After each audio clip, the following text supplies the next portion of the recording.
안녕하세요. 정보가 세상을 바꾼다인 보뱅크입니다. 이번에 전해드릴 내용은 아프리카 휩쓴 메뚜기 떼 중동, 인도 넘어서 밤나방 유충 피해까지 겹치면 재앙에 대해서 알아보겠습니다. 여러분의 구독과 좋아요는 저에게 많은 도움이 되오니 구독과 좋아요 많이 눌러주시기 바랍니다. 그러면 시작을 해보겠습니다. 이번 내용은 아프리카에서 시작한 메뚜기 떼 중동을 넘어 인도, 파키스탄까지, 중국까지 이동하나입니다. 지금 이게 동아프리카에서 파키스탄으로 이동한 메뚜기 떼에 대해서 좀 알아봐야 되겠는데, 지금 현재 메뚜기 떼는 제일 처음에 시작했던 곳이 동아프리카 이쪽 지역입니다. 그런데 사이클론을 통해서 이 이동이 안쪽으로 내륙으로 들어갔어요. 그런데 또한 이게 사이클론을 통해서 파키스탄까지 지금 이동을 하게 된 것입니다. 중간에 이 이동 거리가 좀 멀잖아요. 이쪽에 살짝 점령이 됐다가 다시 이렇게 이동이 된 겁니다. 자, 이 내용에 대해서 조금 알아보겠습니다. 동부 아프리카에서 발생한 사막 메뚜기가 중동을 통과해서 인도와 파키스탄을 휩쓸고 있다라는 거죠. 그런데 가장 큰 의문점, 이게 중국까지 이동할까입니다. 중국 농업과학원의 전문가는 18일 날 중국 매체 제1제경에 사막 메뚜기 떼가 인도 차이나 반도를 지나서 중국 남부 윈난성을 통해서 중국 내 다른 지역으로 퍼질 수 있다라고 지금 경고를 하고 있죠. 자, 일단 보겠습니다. 그림을 하나 보여드리는데 메뚜기 떼가 지금 내렸던 곳이 여기입니다. 파키스탄이요. 파키스탄인데 우리가 일단 보고 있는 게 이쪽이 어느 지역이에요? 이쪽이 히말라야 산맥이 있죠. 이쪽이 히말라야 산맥이 있고, 이렇기 때문에 메뚜기 떼가 지금 이동하는 곳이 이런 방향으로 이동을 합니다. 말하자면 이쪽으로 이동했다가 메뚜기 떼가 이 히말라야를 때문에 못 가고 이렇게 내려와요. 이렇게 내려오고 이게 미얀마 쪽으로 갔다가 미얀마 쪽에서 이쪽 방향 윈난성 쪽으로 들어간다라, 지금 이 말입니다. 그리고 나머지 메뚜기 떼는 다시 인도차이나 반도 밑으로 내려가고, 이런 식으로 보시면 됩니다.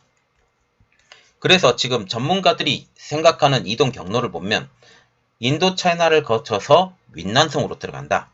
아까 제가 제일 처음에 말했다시피 파키스탄 그리고 이 히말라야를 넘지 못하고 이런 식으로 들어가서 윈난성으로 간다라는 거죠.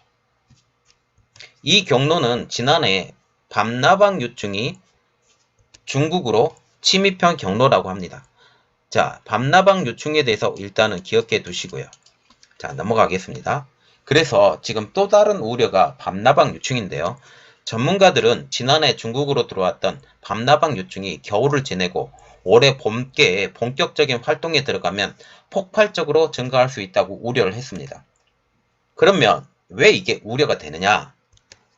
가장 큰 것은 사막 메뚜기 떼의 중국 진입 가능성은 그다지 높진 않습니다. 이게 넘어와야 되니까. 그리고 인도에서도, 그리고 뭐 방글라데시, 미얀마 이런 데에서도 계속 방역 활동을 하기 때문에 진입 가능성 그렇게 높지 않지만, 만약 메뚜기 떼의 공습에 밤나방, 유충, 폭증까지 겹친다면 신종 코로나 감염증에 시달리고 있던 중국 경제에 한층 심각한 타격이 예상된다라는 거죠. 그래서 지금 사막 메뚜기 떼 확산에 대해서 일단 기본적으로 알아보면, 시작은 지난 12월 달 동부 아프리카에서 시작을 했습니다. 케냐가 70년 만에 가장 큰 피해를 보았고, 소말리아, 에티오피아도 25년 만에 기록적인 피해를 입었죠. 이 3개국에 출현한 메뚜기 수만 약 3,600억 마리로 추산이 되고 있습니다. 이 메뚜기의寿命은 3개월에서 6개월 정도로 바람을 타고 하루에 150에서 200km를 이동하며 해발 2,000m까지 올라갈 수 있다는 거죠. 이게 가장 큰 문제입니다. 2,000m까지 올라갈 수 있다라고 일단 생각해 주시고 넘어가겠습니다.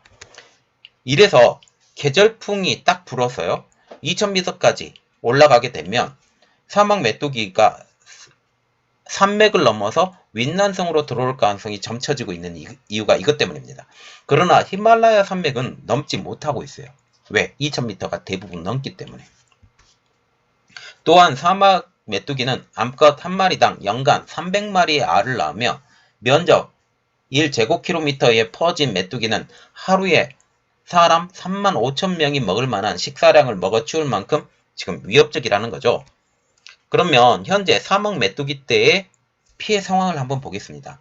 아프리카에서는 이미 1천만 명 이상의 사막 메뚜기 떼의 피해로 심각한 식량 위기에 지금 빠져 있죠. 지난주에는 동부 아프리카, 탄자니아, 우간다, 남수단 하늘이 메뚜기 떼로 뒤덮였습니다. 이 메뚜기 떼는 무리를 나눠서 일부는 아프리카, 일부는 중동으로 두 갈래로 지금 나눠서 가서 이 중동으로 갔던 것이 파키스탄까지 넘어가게 된 거죠. 또한 한 무리는 지난 1월 이후 홍해 동쪽 해안을 따라서 수단, 이집트, 사우디아라비아, 예멘, 오만, 이란을 연이어 침입하고 이후에 동진을 거듭해 파키스탄, 인도까지 침공을 했다라는 거죠. 그림을 다시 한번 보여드리면 여기 이 지역이 이디오피아 지역이죠.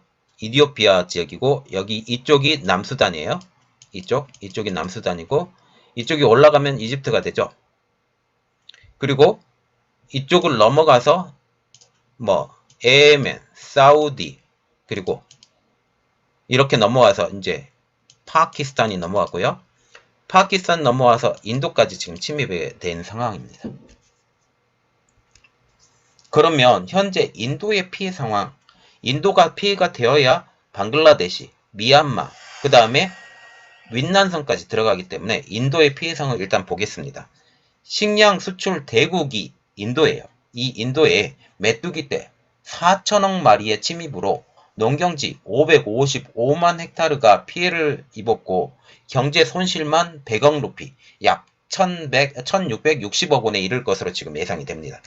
인도 경제학자들은 이번 피해로 인도의 식량 생산량이 30에서 50% 감축할 것으로 예측하고 있습니다.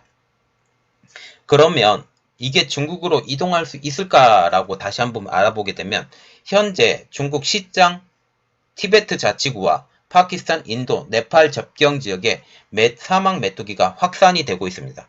말하자면 지금 히말라야의 산맥의 낮은 지역을 통해서 지금 티베트 지역으로 지금 넘어가고 있는데 지금 방역을 하고 있죠. 그래서 경고를 하고 있었습니다. 그래서 중국 서북부 칭하이 티베트 고원에 지금 막혀 있어서 중국 내륙으로 직접 날아올 가능성은 티베트를 거쳐서 들어올 가능성은 아주 낮아요. 아주. 그런데 인도양의 남서 계절풍이 매우 세게 불면 기압 700헥타파스칼 정도에서 헝단 산맥을 넘을 가능성을 아주 많이 생각을 하게 된다는 거죠. 이것을 통해서 윈난성으로 들어오게 된다는 겁니다.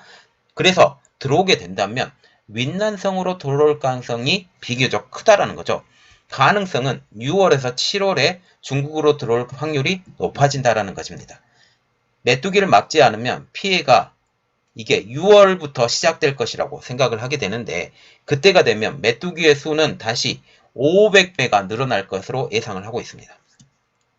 현재 중국은 이러한 이유로 메뚜기 주의보를 발동을 했는데 중국 농업농촌부는 16일 사막 메뚜기의 출현을 가능성을 알리며 농가의 메뚜기 주의보를 발령을 했습니다. 하지만 농업농촌부는 사막 메뚜기떼로 인해서 큰 피해를 입을 확률이 낮다고 보고 있고 지난 수년간 메뚜기 방제 기술을 높여왔고 관련 약품과 기기 비축량도 충분해서 창고를 막을 수 있다라고 지금 설명을 하고 있죠.